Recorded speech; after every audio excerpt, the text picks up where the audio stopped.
love languages. And, Oh, yeah. and realizing and recognizing our own love languages and the love languages of someone else. So if you don't know what the love languages are, it's a great book by Gary Chapman. I've made lots of videos on it. So there are 5 love languages, and the 5 love languages are quality time, touch, words of affirmation, acts of service, and gifts. So all of us have multiple love languages, but we have a priority, a hierarchy order, and we both mostly value 1 or 2 as our top love languages, and everyone has them. So you can think about yours as well. This was an interesting lesson for me in relationships. It took a while for us to get there. Yeah. Definitely took a while. It did. And we got it really wrong for a long time. It was definitely been a journey for sure. Because you always end up trying to give the person what you want. Like it's such a natural thing. She's stealing my point. Oh, sorry. No. I forgot it's your show. No, it's your show. Yeah, no. I was just saying that I'm just thinking about it back because I'm thinking about all the things I got wrong. But it's so easy to always want to give other people what you love receiving or what you love doing for that person. And I feel like your love languages can be different in what you like giving to other people and what you like receiving from other people. I love cooking for people and I really appreciate a good meal, but I wouldn't necessarily say that that's my way of showing love. It's not necessarily my way that I feel love given to me. I think it took a lot of trial and error. Yeah. It was a serious experiment going on for a couple of years. Yeah. Until... And she's holding back right now, but literally Radhi is hilarious. She's the funniest person I know. She makes me laugh the most. Yeah, I'm a bit nervous right now. And she's getting into it. She's getting into it. You just need to go find some stories on Instagram. But when I first met her, and when you see her, you're like, oh, she's an elegant, elegant, graceful young woman. And I was just like, okay, so maybe she likes grand gestures and elegant, posh places. That's what I thought. And this just shows us how the media makes us assume what people like, or we, based on how someone appears, we assume what they like. And so that's what I did. I got it completely wrong. And I remember organizing our first date. We went to watch a theater show, which was actually really fun. And then we went to this restaurant that I booked.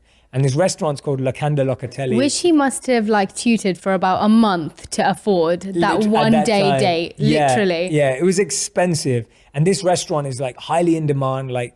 David Beckham goes there, and it's one of these very posh, very grand restaurant. And I thought that's what I needed to do, and I was totally wrong. We sat there. She looked so uninterested in this space. And I had to wear heels, and I don't wear heels. Yeah. Literally, it was I was in a dress I wouldn't normally wear because I thought that's what he wanted. So I was literally in a dress that a really girly dress which I wouldn't normally wear, and heels which I normally wouldn't wear. And so we were both sitting in this restaurant.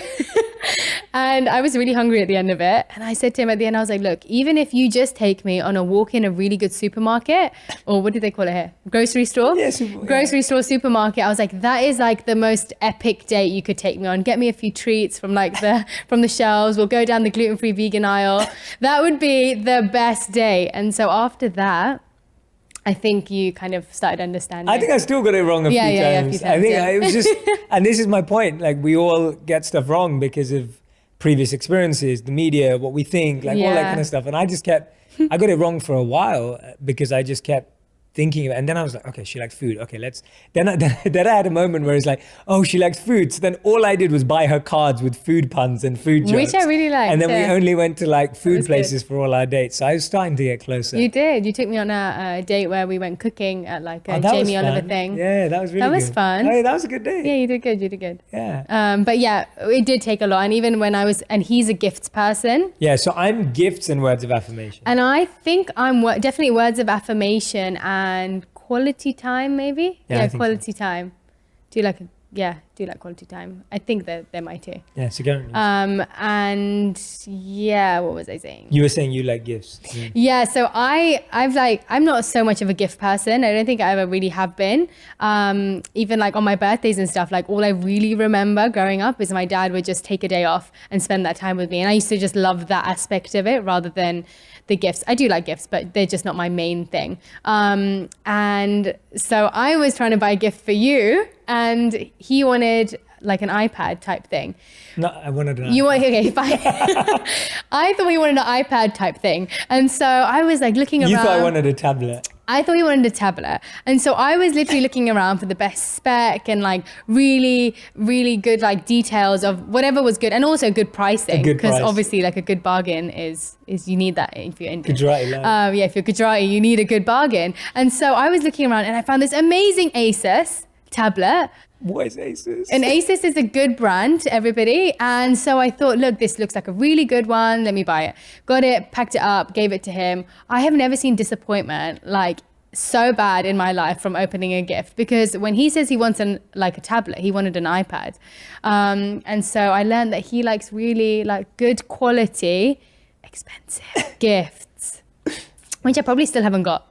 Now I just tell him to buy his own gifts. But last year, she organized the most incredible surprise birthday party. So I've loved surprises. And this is another thing about our childhood, etc. So I've loved surprises since I was a kid. Yeah. Because my mum would always surprise me on Yeah. my birthday. And so I'd really encourage you to reflect on where your preferences and priorities and things that you love get, like, where does that come from? So for me, my love for surprises in life and in everything comes from my mum surprising me on my birthday. And I've never, as you grow up, surprises become harder and harder to do for people. Mm-hmm. And last year, she organized the most epic birthday surprise ever. So it happened 2 months after my birthday, so I was not expecting it at all. She told me she was like cooking and catering for a friend's event. So she was cooking this whole week, like working so hard on all of this stuff. And I was just like, how important is this friend? Because she was going through extreme lengths. And I was like, wow, like she's really dedicated to this friend. And that was cool. Like I appreciated it. And I was like, I love seeing her in her element and loving cooking for someone that she loves. And that was beautiful. And then I think I'm going to an event with my manager and my team the same night. So I'm like, oh, sorry, I won't be able to make it to your event, etc. Like I've got this, you've got that. Have fun. Like I hope it goes really, really well. And then I turn up, I open the door to this event and it's like all of my friends from LA, like everyone that I love, everyone that really loves and believes in me, like they were all there. Everyone showed up. She made sure that literally every single person that I care about was there. I was like a stalker girlfriend looking through his phone at everyone that he mentioned. I'd be like, let me find that person's number. Let me get that person's email address. Yeah. And literally it was genuinely after my wedding, after that, the best thing that's ever happened to me. Like it was that good. It was just amazing. Like it was the most beautiful event. It was really heartfelt, really meaningful. We had an illusionist. I love magicians and illusionists. Yeah, and you do. had an incredible show. We had an incredible DJ playing violin to some of my favorite songs. All my favorite people were there from LA specifically because it was in LA. And I was just so blown away. Like genuinely, I was like speechless for the first time in my life because she'd completely outdone any expectation I could have ever had. Which was the hardest thing ever for me, because it was the first time I wanted to show him that I really understood his love language, and also like the effort that you go through to make something like that happen. One, I had no idea until I actually started going through it. And usually I would get to a point where I would find like a obstacle and I'd be like, you know what, I'll just take him somewhere instead. Like, forget it. I don't need to do this. But he puts in a lot of thought into a lot of the dates that he plans. And so I really, really wanted to show him that I really understand it, and like that I've observed things about him and I really notice what he loves and appreciates. And so it was the hardest thing I've ever had to do in my life. Like it was so hard. I'm not a planner. I'm not good at organizing. I'm just, it's not my, like, I wouldn't say it's my top 3 skills. Let's just say that. But I was just so happy that I did it and it was genuinely like the love that I have for him is the only thing that got me through it, because otherwise I would have just basically never called me for party planning. Never. I'm not a party I'm so planner. blessed to have her in my life because, and she cooked for everyone too. So I did, yeah. She cooked for everyone. She organized the event. There were like 80 people there. It was amazing. And I'm so grateful to you for doing that. Like literally it was the best thing. I'm glad you liked it. Could have ever. Thank God, I loved because it. imagine you hated it. No, I loved it. It was amazing.